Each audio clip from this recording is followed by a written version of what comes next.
We're joined with Lisa Blower today, and I'm really excited to be sitting here speaking to you. And of course, my co-host Jodie. Hey, how's it going, guys? You all right? Hello, very nice to be here. Thank you very much for having me. Yeah, so I love speaking.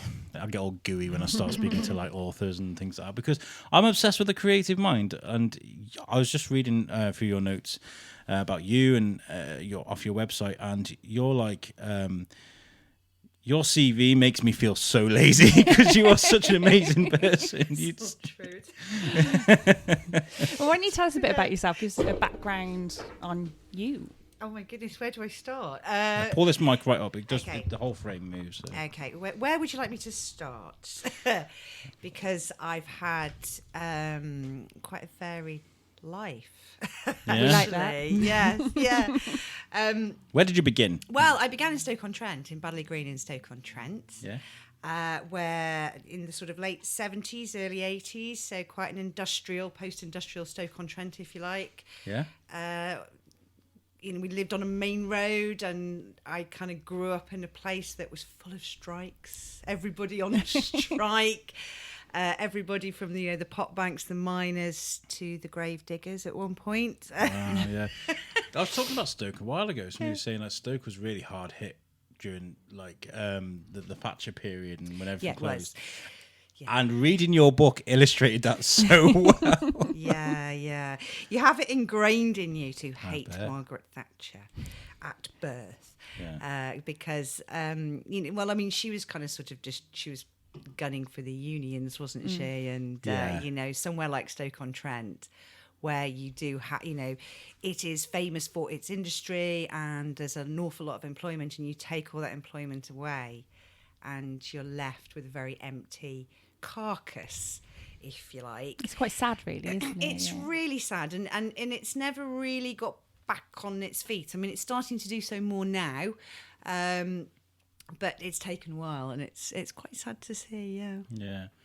And did you guys experience a lot of that then, or did you see it from afar? Or? Well, yeah, you see it from afar, don't you? Because I lived there till I was 11, and then we emigrated to Shrewsbury, according to my nan. 53 miles down the A53. So I had this really odd childhood where 10 years in Stoke-on-Trent, and then we came to Shrewsbury, and it was so posh and so green. Big difference. Yeah, I always remember in the first couple of weeks that I was here, and a friend at school invited me around for tea, and they served me spaghetti bolognese, and I burst into tears because I didn't know how to eat it. Oh. And it was just a completely different way of life. So why Shrewsbury? Why did they? My dad's from Shrewsbury. Oh, okay. My dad's from Shrewsbury. My mum's from Stoke-on-Trent. Yeah. Oh, Shrewsbury one. Yeah, they met in the Hare and Hounds at Crookton. Oh wow. She's no longer here either. Did you ever used to come here before you moved over here? Did you ever used to have those pangs when you were over here? Like, I'd like to live here, or was that too far away? No. My grandparents were in Wem. Yeah. And we had my dad's one of 5, so family in Shrewsbury and Wem, and the Blowers don't go very far. In fact, a cousin of ours has done our genealogy, and she's gone right back to about 18, just before the late 17th century, and they haven't gone any further than Nobold. And they just go Nobold Anscroft, Nobold Anscroft. It's quite funny when you can do those ancestry DNA things. We bought my dad one for Christmas. My dad's from Tipton, and we were like, it'd be really interesting, to find out and everything. And he came back and he was like, Birmingham. Yeah. Everyone's Birmingham. And it's like, that was worth £50. I don't think we're related to anybody particularly famous or royalty like Danny Dyer. It's My dad always says that we're related to there's a clan of French people that turned up in Ireland one day, and they stayed there, they settled there. I've forgotten the name.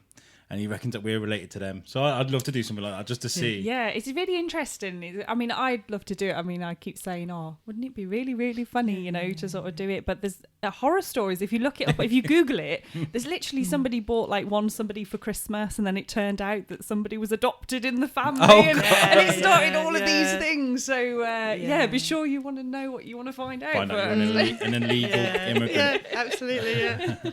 So from Shrewsbury, you went to university, I guess. I did, yeah. I mean, I was really lucky as well because I did a work experience at Radio Shropshire when I was 15. Oh wow! And just for 2 weeks, but I never left. So I just either wouldn't made leave, no, like- yeah, I either made Colin Young just a fantastic cup of coffee because I used to work on his show, but I just absolutely loved it because I wanted to be a journalist. That's what I wanted to do. Wow. And so they very, very kindly, Laurie Bloomfield, who was the MD, Eric Smith was there at the time. He was programme director. And they sent me to Radio Sheffield because I went to uni in Sheffield. So I got a kind of transfer, if you like, to go and be a sort of programme assistant, as they were called then. And that's when I got the radio bug. And wanted to be a journalist until I got some experience in the newsroom. And they gave me a story to write, and I wrote 2,500 words. And they said, no. Like a full War and Peace. I really don't think this is, I don't really think there's a journalist in you, Lisa. There's not really that really inquisitive, factual mind. And I'd gone really into depth about this fireman's life, and how he felt. It was like the writer inside of you, like fully coming out. Yeah. Wow, that's amazing. Yeah. I love it. You hear all the old school radio. You hear so many like romantic stories of people coming through because of the acts of kindness and just trying to develop people. It's quite good. We're doing things backwards at the Biscuit. We started the show before we had the building. So I'm sat in my kitchen right now. One day we'll have a studio. But this is where pirate radio started. Yeah. I worked for KISS for years, and that obviously started in pirate radio. And there's something very cool about that, and it's all coming back. Pirate radio is coming back now. Yeah. Well, starting off, the podcasting thing is just blowing up right now. It's To be huge. fair, your dream's the podcast calf, isn't it? I had what this you'd like to idea. do. I would like a coffee shop called the Shrewsbury Biscuit, where the studio's at the back, and obviously there's a coffee shop at the front. We record interviews, things there, and the coffee shop would pay for the show, and the show would advertise the coffee shop. It's like That's a great Yeah. idea. yeah. That's a great idea. One of these days. Crowdfund. That's what we need. Oh, biased, but yeah, one day. If a book ever makes $1 million, if I ever get a J.K. Rowling advance, I'll help you on your way with that. We'll hold you to That's that. a We're gonna- cracking idea. Got that recorded, yeah? Yes, yeah. Oh, that Lisa blower.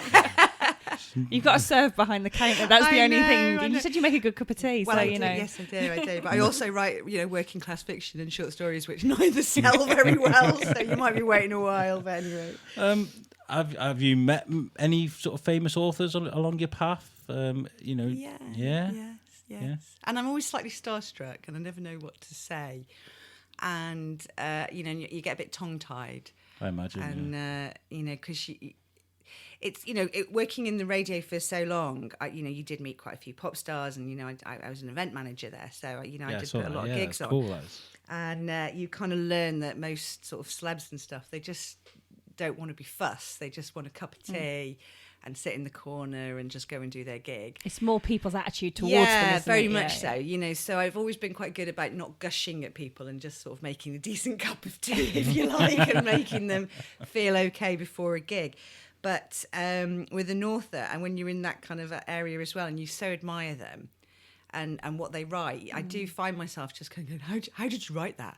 How long did that paragraph take? And I get a bit more specific, and then I feel like I need to sort of retire. What were you wearing when you wrote chapter 7? Yeah, Lisa, just put yourself to bed now. This is, Do you do the old thing of like, I write as well? No, I You don't push that on actually. them, No, I try not to. No, I'm not very good. I mean, I only got a Twitter account last year.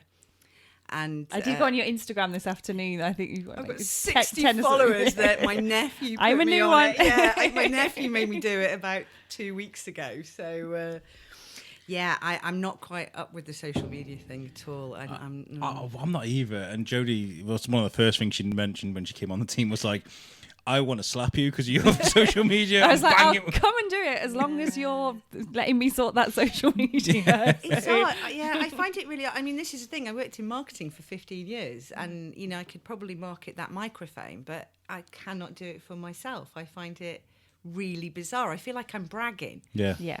Do you know what I mean? And I just always think, I know I've got to sell my book, and I know I've got to kind of tell people who I am. But I'd rather talk about you two rather than me, And It's like when I asked you your first question, you were like, really? Yeah, talk about where me? do I start? That's the point of you being here. Yeah, I know. It is. Where does that come from, though? But is that something that you were raised to be like? Is that something modest sort of? I always say that one of the things that I tend to love to write about is this what I always call the chattering of matriarchs that kind of brought me up in Stoke. All these women gossiping, talking, telling stories, but never about themselves, because that would be telling. They'll tell you about her at number 9 and you've seen Doris round. They'd be like that, but they'd never tell you about themselves.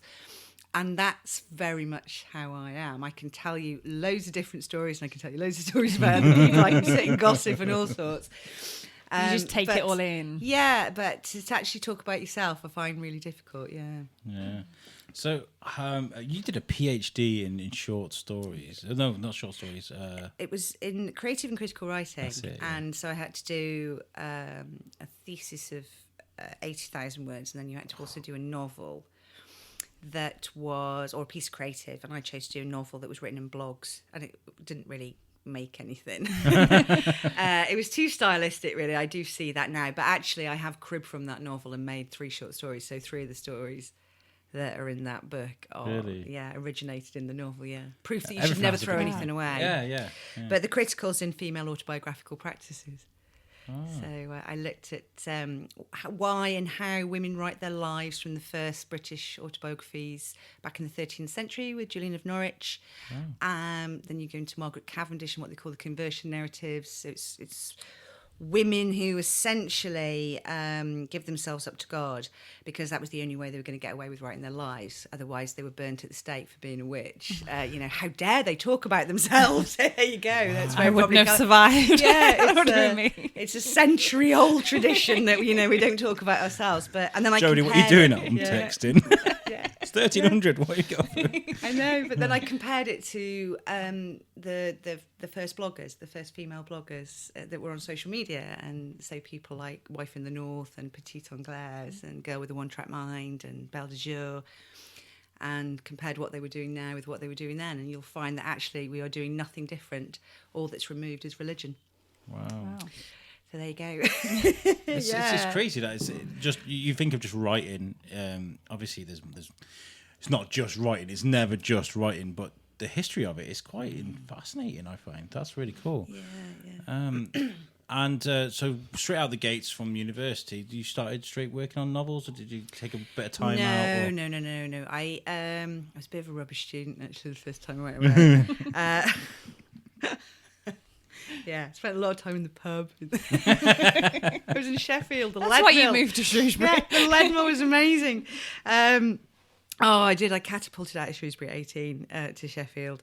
I did English studies. It had a creative writing segment. I was taught by an absolutely amazing poet called Archie Markham, who's Caribbean and used to play the cricket in the background during our lessons. And he was brilliant because he really saw something in me, but I was just too arrogant, hungover, don't know. Perhaps not the time of my life, but he used to say to me, Lisa, come back in 20 years' time when you're going to take this seriously.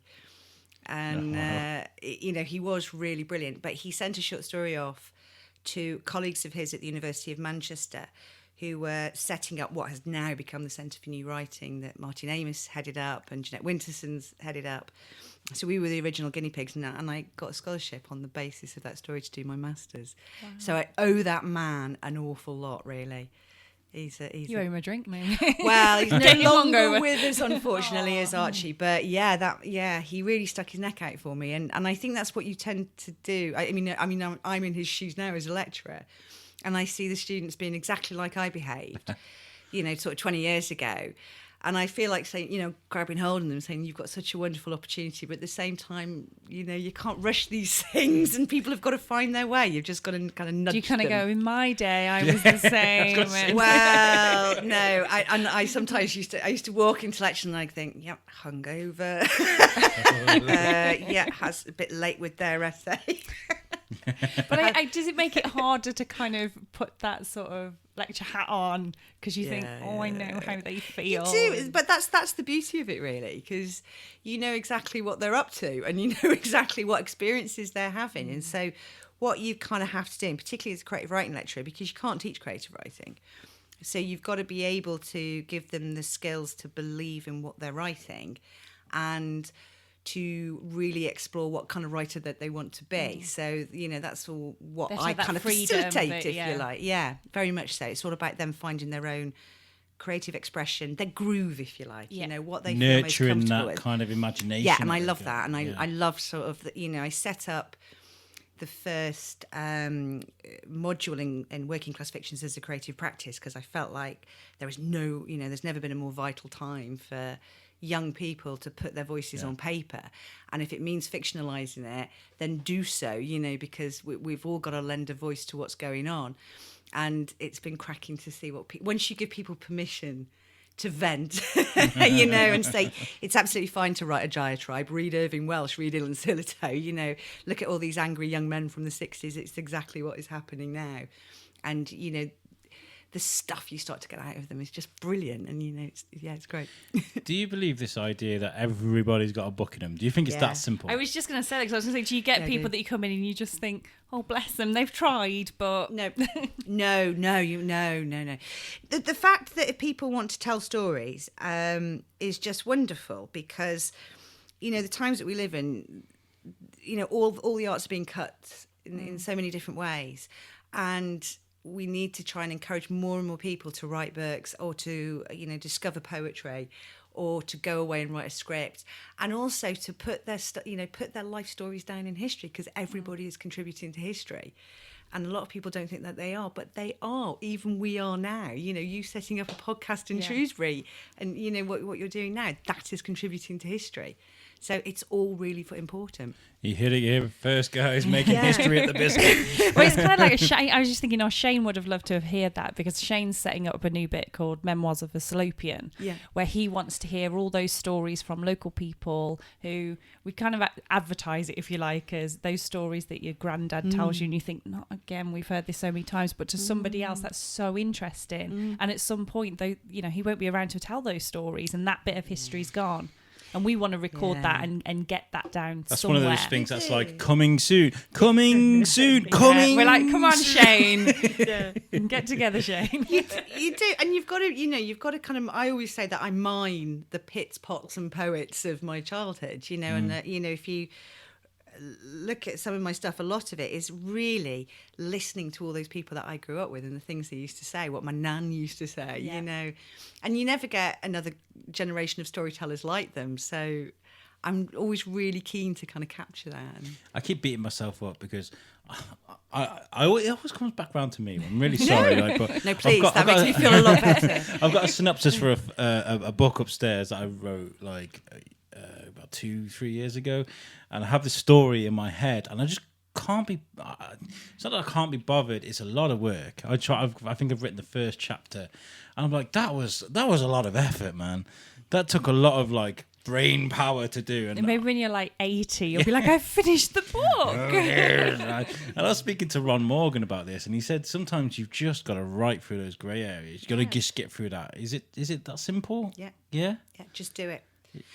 I went to into my little girl's school last Friday to do what turned out, it was supposed to be a job talk, and then it turned into an impromptu creative writing session.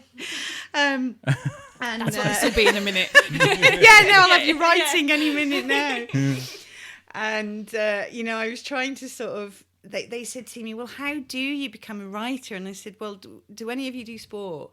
Yes. What do you play? I really like hockey. I really like cricket. I bet you practice every day. If you're a runner, you keep running. You get better and better and better at it. It's exactly the same with writing.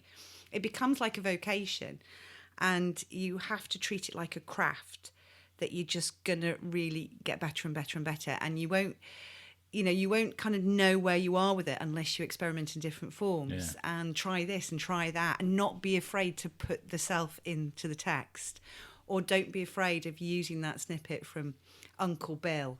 There's a beautiful quote by a Polish poet called Czesław Miłosz, and he says, when a writer is born into a family, that family is finished.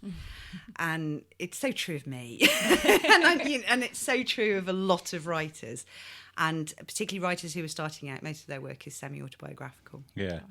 Is it quite therapeutic as well, I would imagine? There's some of the stuff actually getting it out of your head and down on paper. It is. But it's also lovely because you are bringing it back to life, you know. And when I wrote Broken Crockery, I was writing an eulogy for my nan's funeral. And I was just remembering all the little things that she used to say to me as a little girl. And when my nan was in hospital, Margaret Thatcher had fallen over, you know, and broke her wrist. And so she was in hospital at the same time as my nan, but my nan was in City General, and I don't know where Margaret Thatcher was. And she kept commenting on the fact that Margaret Thatcher would have this different I read hospital the short relationship. story of yeah. that. And so I had in my head, my mum says my nan's in hospital with Margaret Thatcher. And that is literally how that story came about. And it was just writing a eulogy. And your book, It's Gone Dark Over Bill's Mothers, it's a book of short stories. It's brilliant. And that story of the nan going to the hospital and the dog getting hidden in the bin, you've got so many different writing styles, and that read to me like a small girl thinking these things up really quickly, and it was amazing. And then the next story is like a nice different, it's like a different rhythm to it. And that really moved me. I really like that, because that mustn't be easy to do. It mustn't be. I seem to have made a lot of people cry, actually. I got a message from Phil Gillam the other day that said, I've just read Barmouth and Patisserie Valerie, and it's made me cry. And I said, Barmouth ruined me. It literally does. Exclamation mark. Yeah, I'm going to have to do a creative writing workshop and then creative writing therapy afterwards. I don't know how. To be honest, I don't know how I do it. I really don't know. You have to be in the zone and you just disappear. I do it. Broken Crockery certainly came from a place of raw emotion, if you like. You know, because I kind of grew up with my nan, and she was amazing in so many ways. You know, pain in the bum. You know, and she really did. She used to phone me up at work and say things like, you know, I'm just phoning up to use my voice. I've not spoken to a soul all day. And I'd say, you know, well, has Maud not been round, a neighbour? Oh, yeah, but she doesn't count. You know, and so she was one of those people that used to say, you know, and she was ever so rude. She used to go to bingo and they used to tell each other all mucky jokes, and then she used to phone me up and ask me what the rude words meant. Did you have to slightly change them? Oh yes, it means. Our Lisa, what's it? Well, and she kind of got a reputation when I was at work, because people used to say, Lisa's nan's on the phone, and everybody wanted to speak to her just to hear this woman sort of saying all these rude words that she'd heard in the bingo. But so I don't really know. I don't know how the sadness comes in, but I know that I'm a big fan of Alan Bennett. I absolutely love Alan Bennett, and he makes the bleak funny. And I really read his work and see how he does it, and how he creates characters on multi-layers, if you like. And there's always this public face and this private self, and the public face is always the one that is laughing and being sarcastic and, you know, pretending it's all washing over them, but the private self is absolutely breaking their heart. And, you know, so it's trying to kind of bring those two together, but without that private self being the whole story. Do you know what I mean? And it's like I always say to my students, a good short story is not the one that you've read, but the one you're left thinking about. Yes. That's, I love stories that do that. You know, the ones where you read them and you're like, like Barmouth. Barmouth ruined me. Yeah, it did. It was. Why did it ruin you? What was? It was just this family that had such a hard time, and that's the one when they're on the car journey. And they keep going back to the same. I just related to it so much. I think. Is this the one where you kept saying, "Oh, I've got this really bad hay fever today"? Was it really not the hay fever? Okay, so reading that book has been quite a trial for me, because we agreed on the interview, and I was like, okay, I'm gonna buy the book. So I bought it on Amazon on the Kindle. I went to work. I work nights, and on the quiet nights, I can probably sit and read a book. I had a quiet night. It just happened to be the one quiet night where I had severe hay fever. I could barely see out of these streaming eyes. I was just like, I will finish this. Oh, bless you. I got 35% through the book. I was really enjoying it though, and it wasn't Thank like a you. chore. It wasn't because sometimes you pick up these things and you're like, oh, I've got to read this for the show, but it's not. It wasn't. I really enjoyed it, Thank especially you. like. No offense to anyone we've interviewed previously. No, we haven't had a bad book yet. Would we tell them on the show if we didn't like the book? I don't know. Would you I do it? probably would, because I'm quite I don't think I would outright, but I would give my opinion on it, because I think it's important for everyone's Yeah, opinion. yeah. It doesn't matter to them, Yeah, I suppose. but I think everyone has a different opinion. Or As a sees writer, things how would differently. I mean, your I book never was read fun. reviews. No? No, I'd never write again. They hate me. You'd never write It's like again. the reviews of the podcast. Yeah. No, And you don't write for you. You don't write for the reviewers. You write for you. That's why you do it. Because there's no money in it. Yeah. Not anymore. Do you think you'd be doing it for the wrong reasons if you thought, I'm going to write this and I'm going to make some money and Gonna be a star. Yeah. Well, everybody wants to be famous now, don't they? But do you think there's pressure on people that are famous? You could maybe just, as a fluke, get this amazing book that's gone amazing, and then there's so much pressure for you to continue doing well. It's like that godforsaken second album, isn't it? You come up with a bestseller, and who knows. You can never underestimate the great British public, and the great British reader is an entirely different entity, and you can't sort of predict what they're going to pick up and read. And if you think the only reason why 50 Shades of Grey became, the dreadful book. I'm so sorry if you enjoyed it, but I think I got to page 10 and I thought, if she tells me that orange juice is delicious and refreshing one more time, I will throw it out of the window. And she did, so I did. I just thought, so my copy of that book is somewhere in West Kirby on these on some garage roofs.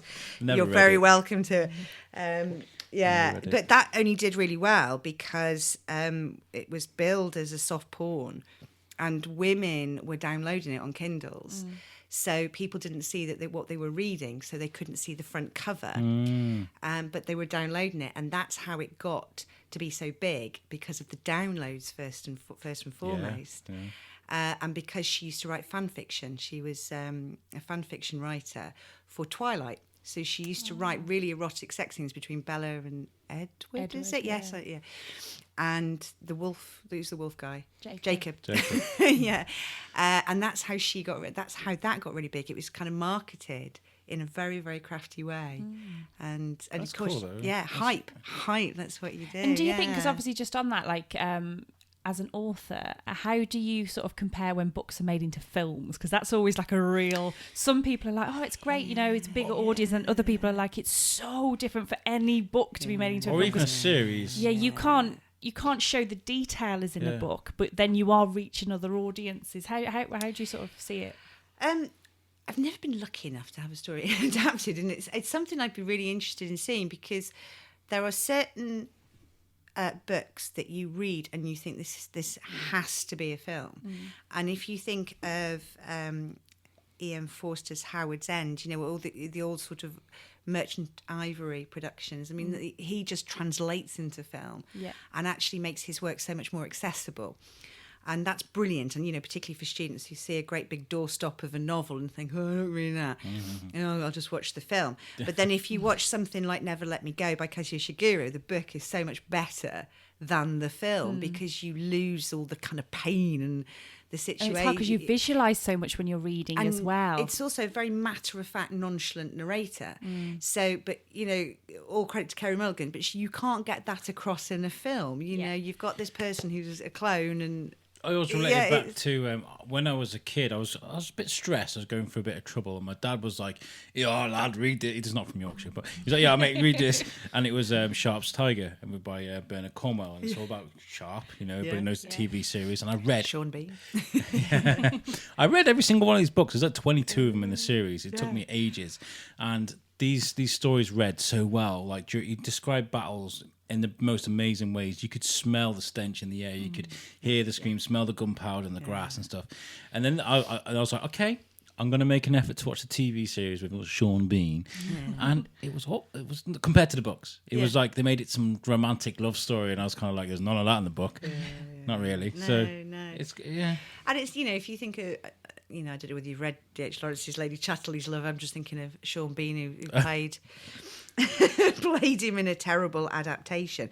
Actually, that book is brilliant on so many different levels, and actually is not just about the sort of romance. It's about so much more. But because it's adapted for TV and it wants lots of viewers, it focuses on the sexual relationship between Lady Chatterley and the gardener. I wonder how, as an author, that would be.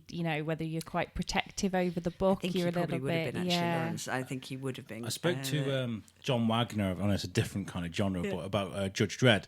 Yeah, it was on the Slobber Knocker. It'd be on he said the wrong show then. On the Shrewsbury Biscuit, and I said to him, like, that first Stallone Judge Dredd movie.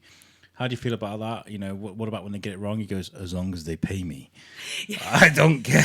Okay. Yeah. They bought me a house, But your style, I guess, is more centered around short stories.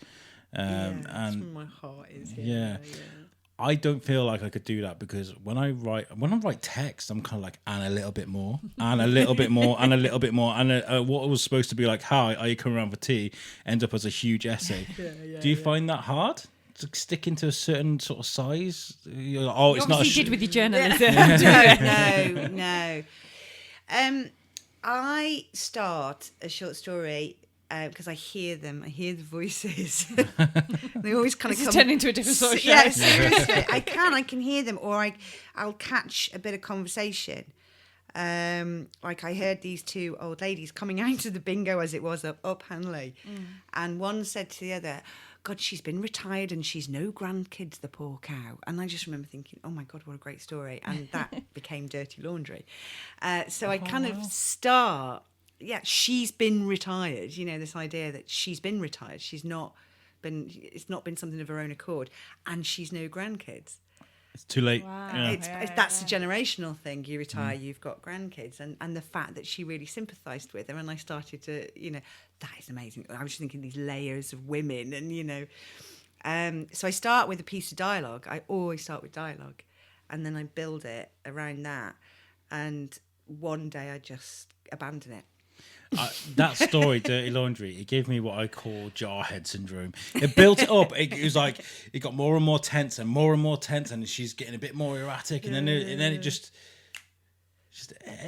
take indigestion tablets before bed. I was just like, but that's a great thing. But there's nothing more to say, know. And I think I know you haven't got to the end, but have you read Abdul yet? I haven't yet. Don't worry. I'm gonna. Abdul is a story about an Afghan asylum seeker. I was actually commissioned to write a story about the refugee crisis, and I'd read a story in the paper. It was just a tiny little snippet in the Guardian, I think it was, about male asylum seekers that were coming into the country in such desperate circumstances that they were masquerading as children. And because the government has a legal obligation, if you like, moral obligation, obviously, to house children, and then they kind of house all these people down in rural Kent, and then social workers have to go down and get them, and they're allocated to different boroughs around the country. And I just thought this was fascinating because I was thinking, like, I don't even know this is going on. But what fascinated me more was not the kind of context of the situation, but the fact that you've got a social worker and this person, and they've got to drive them somewhere. And they're in a car together for 4 or 5 hours with a culture barrier and a language barrier and this element of trust. One's got to trust the other, and the other's got to trust the other. And one person's kind of, you don't know whether they've been trafficked and they've been sold a life that they're not being part of. Do you know what I mean? Yeah. And that fascinated me. And that's where that story came from. And at the end, he disappears. And the amount of people that will say to me when I read it, well, where's he gone? Well, this, you can't leave it like that. And I say, well, yeah, but that's the story. Because and I've been asked to turn it into a novel, and I don't want to. So maybe I'm going to miss my J.K. Rowling million, because that's the truth of the story. It reflects what is going on. Yeah. And I can relate to that as well. I'm such a man of the world. This is therapy. Yeah. Well, my wife's cousin, my wife is from Colombia, and we've been there a couple of times, and her cousin, Juan Camilo, we have so much in common. He loves his comic books, he loves his football, and we could sit and we could talk for hours, but he doesn't speak English and I don't speak Spanish. So we just sit there like kind of like... You don't speak Spanish? No, I should be learning, but I'm like... And he's like... we get so frustrated we can't have these conversations that we want to have, like, and that must kind of relate. Yeah, no, Language that's barrier, exactly what it is. It's exactly what it is. You're kind of looking for common ground. Yeah. In that really short space of time. And I guess it is frustrating when that common ground is there. You just can't attach yourself to it, you know? Yeah. Oh, God. So you won an award as well. I saw you won the Guardian's National Short Story competition. What was that all about? That was Broken Crockery. Yeah, was that? Yeah, yeah. I wrote the story and I sent it to the Guardian just on a whim because they were looking for 2,000-word short stories from new writers. And it's what I always say to people: if you enter competitions, be prepared to win, because I wasn't. You enter competitions expecting never to win. And it was a national platform and agents came knocking and I'd got nothing to show them. I was halfway through a PhD on, as I say, autobiography. I could tell them all about Margaret Cavendish, Julian of Norwich and, Margaret Oliphant. But I was like, I've got nothing, the larder is bare. And so I missed a lot of opportunities, So that's why I always say, if you're going to enter big national competitions, be prepared to win, because, there is... I probably could have had a better start in my career, I think. I had someone message me a while ago and was like, "You should enter your podcast into these national podcasts." Awards, and I was like, "No, I'm okay. Thanks. I'm all right. Thanks." Because you have to pay a fee, and then I'll be like, "Well, we're not going to win anyways. What's the point?" So, but we could do one day. I guess people like what we're doing. We're getting so many nice remarks about our new format for the show, by the way. Oh, you're pointing at me then. I thought you were just going to say we've had so many nice remarks just about Jodie. Yeah, everybody loves Jodie. Everybody does love Jodie. But yeah, this new format, we just changed it all up a bit, really, because I thought people were fed up of just hearing this voice all the time. So we've got this new chat show style format, and I'm really proud of it. Good. But yeah, so how's the book doing? How's Gone Dark Over Bill's Mother's Day? It's all right. Yeah, it's okay. Yeah? Yeah, I suppose I could do a lot more promotion than I'm doing. Yeah. But I mean, I've just done... I did Radio 4 the other week. I was on Open Book, talking about working class fiction with Mariella. I was up in Manchester yesterday. I'm in Newcastle next week. I'm at Hay. At Latitude Festival. Wow. So it's That's it's really going cool. all right. It's just nice to get it in people's hands, because not a lot of people will pick up a book of short stories. Yeah. And where can people get it? You can get it at Penguin Books. You can get it at Waterstones.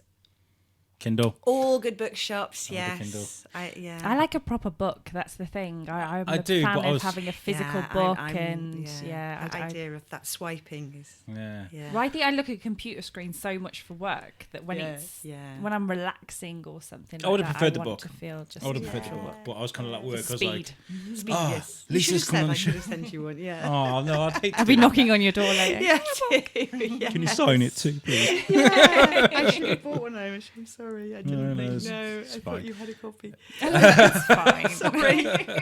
Sorry. Sign my tablet. I'll just keep it on and screenshot it. No, it's fine. I mean, this is great. You'll have to come back. That's a good excuse that you have to come back and speak to Well, us we, again. we just found out that our kids are going to the same school soon, Yes, so I'll definitely see you again. I'll be like, School I've got my run. copy. We'll see you in the schoolyard. Yeah. You will. I'll be like, oh, all right.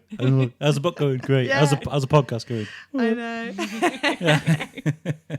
So what's next for you, obviously, after this? What's the plan? Right, well, I'm just finishing the second draft of a new novel, which is called Pondweed. And it's another journey novel, actually. So, fascinated by cars, but I've changed my car for a caravan. Oh, that's So, interesting. well, I did a lot of commuting from Shrewsbury to Bangor how'd you park that in University. Castleford? Yeah, it's not. Yeah, and I spent a lot of time on the A55 following caravans. You thought, I want me a bit of that. So and people and not just people with posh caravans, but people that have like pimped old caravans. Yeah. I like the older style ones. yeah. And sort of like your VW campers and the really Yes, old-fashioned ones. Yeah, absolutely. And then I saw this one day that appeared to be an old exhibition caravan for an aquatics company. And I just thought, that's amazing. I've got to write. How can I do that into a story? So, yeah. that's for your pond life and beyond. Oh, I look forward to it. I look forward to it. No, I Yes, love stories like yeah. that though. Like Barmouth is spectacular. I would definitely Thank you. encourage anybody to read it. Pick up. It's Gone Dark Over Bill's Mothers. I always have to look at that in case I get the words the wrong way round. And It's a Stoke saying for "it looks like rain" or "things are a bit bleak." Is the bill supposed to be William Shakespeare? People say There's is this so- true? I've no idea. There's so many different It's your origins book. for it. I know, no. It's just a thing that people used to say in Stoke, and then I always remember when I came to Shrewsbury, and I think I said it in the schoolyard, and always Gone Dark Over Bill's Mothers, and somebody said to me, "Oh, do they live in Wenlock?" I always remember that. And but the publishers were a bit funny about it at first because they were like, "It's very long, and there's 3 apostrophes." Just roll Like, off the but tongue. I said, no, this absolutely sums up the collection, and it says "Made in Stoke-on-Trent" as well a little bit for me. So yeah, and and it gets people talking. People kind of talk about the title and where's that from, and yeah, it is about intriguing. yeah. It is intriguing. It did intrigue me because I was like, "Where's Bill?" Yeah, Wait Who was for it? Bill in Bill to pop up. Yeah, and also there's not a story in there called that, No. which is a lot of time in short story collections, the title is often the title of a major story in there, but it does feature as a line. So it's Yeah. always in the context, if you like. It kind of bubbles away. Was that in until Dirty the end. Laundry? Which one was it? Yeah, it's in Dirty Laundry and it's in Potluck. Yeah, there's always that As scene in well, Family Guy. yeah. You know when they mentioned the name of the film in Yeah. the film? Yeah. I read it. I was like, "Oh, Yeah. there's Bill's mom." Yeah, yeah. yeah. Well, I hope this book it carries on with its success, you. and Thank also you your very future much. books. And it's always great getting people on that create and that live in this area, because I think it's very inspiring, especially like this amazing authors, kids going to the same school, and my kids, so it's these The creativity is going to rub off. yeah, that's what I feel like. That's what I feel like. So, what are you going? Have you got plans for the holidays or anything like that? Are you going away anywhere? No, because it's doing a lot of festivals, really, Really? which is lovely. Because I'm reading at some of them, so that's quite nice. I imagine that's really good. You're a real storyteller, which is nice. Sometimes you meet authors, but they're probably so locked, not to be judgmental, but they lock themselves off that they don't Yes. talk to people. You're clearly a good storyteller. Oh, thank you. Yeah. It's the clammy hands and the dry mouth before you go on stage. But no, so we'll be doing a lot of that. I've always taken my little girl as well. She's been going to festivals since she was 10 weeks old. So she's now a festival dame. There's nothing better than festivals and literature. That's an amazing thing to have. It is. It's wonderful, particularly when it rains. That's when the tent gets really full. Aren't I popular? Oh, look, quick, it's raining. It's brilliant for literature. Yeah. Well, thank you very much for coming on the show. Thank you for having me. Honestly, it's been brilliant. I really enjoyed it. I'm going to follow up with a few little mentions that I've got to talk about locally, and then I'm going to ask you a question at the end. So I've spoke to Adam and Rob. Adam George came on the show. He's going to do our photographs for that podcast. Adam used to do the Art of Light. They used to do these amazing pictures of light. They used to do like long exposure pictures, and they can. Those are amazing. Yeah, they're brilliant. They've got a new Instagram. They're kind of moved on from that now, and it's called. He's asked me to give him a shout out because he's doing our photograph. I was like, "Oh, we'll do this for you. You do that for us." And it's Shropshire Light Explorers. There's an Instagram there now. You can follow that, and it's on Facebook too. So that's Shropshire Light Explorers, and it's very much the same thing. The light painting pictures. Some of these pictures that he does are amazing. I'll try and find some for you. Give them a follow. And also, Prison Break is coming up soon at the Dana, and I am an actor at the Dana, so I'll be taking part in that. The role I've got. Come on, is this like drum roll? I think so. Right, okay, so I've got a story to say, right? Gary, who writes for the prison, sent me my profile, character profile, whilst I was in Morocco. I couldn't open it because the signal was bad. And I forgot about it, right? So I did a forfeit at the weekend where I put loads of makeup on. I don't know if you saw that on Instagram. No. Yeah, I had to dress, been dragged to do an episode of another podcast. Okay. Yeah, Okay. and the day after that, I opened up my character profile. It turns out I'm playing a drag queen in the prison. Do you need my services again? The girls there, they're like, oh, we're going to... they have got plans for me. So I've got to watch...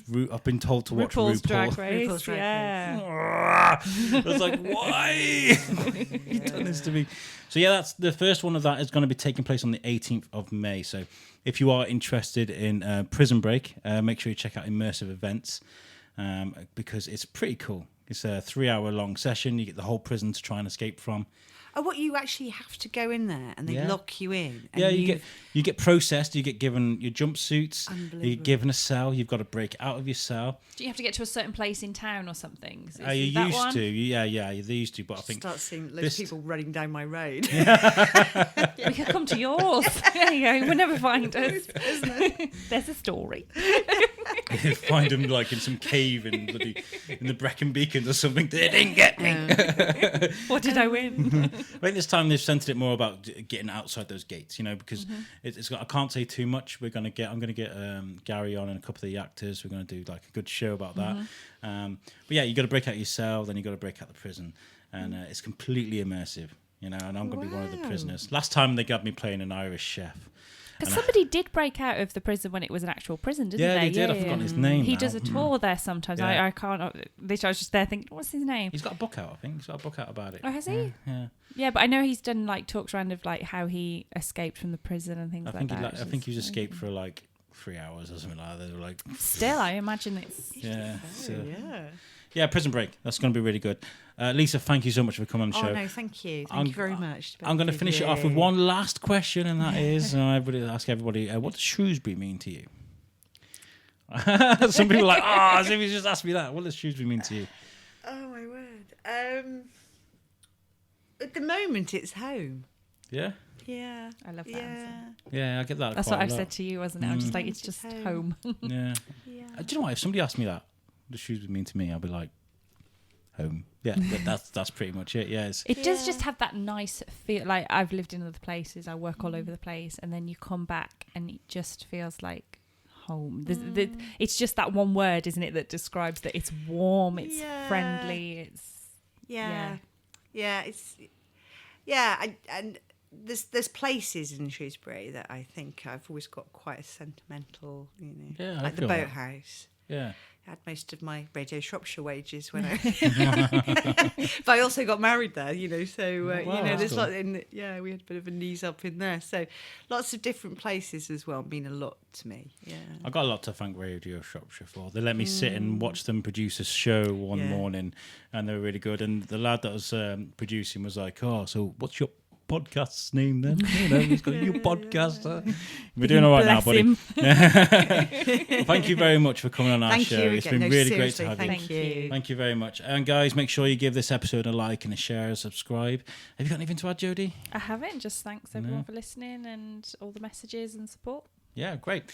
Thank you very much, guys. Peace out. Bye. Bye.